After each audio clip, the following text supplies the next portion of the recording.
Welcome back to the channel. Don't forget to like, share, and subscribe my channel.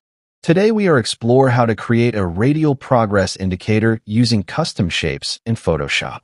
I start by opening Photoshop and choosing a square canvas. Then I draw a circular custom shape as the base ring. Now I duplicate it and reduce stroke thickness. After that I mask part of the circle to show progress. Next I add percentage text in the center. Now I place small dots around the ring.